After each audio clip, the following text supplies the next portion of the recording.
Guy de Quenta was een Franse kunstenaar die op jonge leeftijd naar New York verhuisde, daar in aanraking kwam met pop-art en daar heeft proberen zijn kunstenaarspraktijk op te bouwen. Er zijn een aantal linken in zijn werk, maar toch heeft hij een heel eigen, unieke taal ontwikkeld. Aanvankelijk eerst in teksten, in tekeningen en later in eind jaren 70 is hij ook performances voor het podium, voor acteurs, met scripts beginnen te maken. En die verschillende media komen hier eigenlijk allemaal samen in de tentoonstelling. Guy de Quenta heeft eigenlijk vooral een fascinatie voor taal en hoe dat taal eigenlijk een systeem is. Iets afspraken tussen mensen of codes dat daarin zitten. En hij gaat dat deconstrueren. Dit krantje is heel belangrijk voor zijn werk. En het is een soort sleutel ook tot heel veel tekeningen en komt ook terug in performances. En hij heeft dat in 1971 gratis uitgedeeld op de straten in Los Angeles. En zo gaan wij ook dit in het museum gratis aanbieden aan de bezoekers. Et ce qu'il y a d'assez beau, c'est que cet objet, il annonce les dessins. Et en même temps, il sert aussi d'accessoire de théâtre, puisque dans plusieurs pièces, les actrices le jouent et l'utilisent comme objet.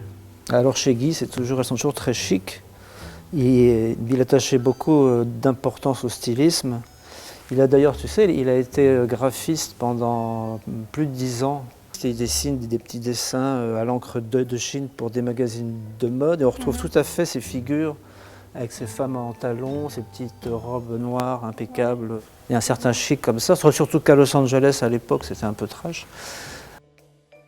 J'ai passé pas mal de semaines avec lui dans la maison de famille en Bourgogne parce qu'il préparait Tell-Me, donc ça devait être en 79. Je me souviens qu'il m'avait montré sa maquette de l'affiche avec les 2 bandes vertes et me demandait ce que j'en pensais. Mais c'est vrai que celle-ci a un décor particulièrement, enfin si on peut appeler ça un décor particulièrement important avec beaucoup d'objets, très poétique. Même si son monde est un monde de secrets, de codes qui pourrait être pesant ou angoissant, en fait ça l'est pas du tout. Il y a toujours un double jeu entre un secret et quand même quelque chose de visuellement poétique et léger.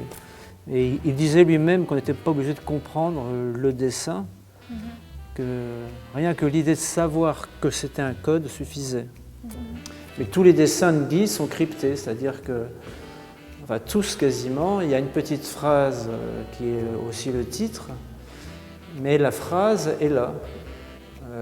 En fait c'est une grille, on pourrait assez facilement faire des carreaux, et puis sans doute qu'un carré comme ça c'est une lettre qu'on retrouve. Et une fois que la grille est effacée, ça forme un motif. Voilà, il aimait l'idée que ce soit une œuvre graphique, visuelle, mais qu'en plus on sache qu'il y ait un code derrière. Mais ce n'était pas forcément fait pour être décrypté absolument. Voilà.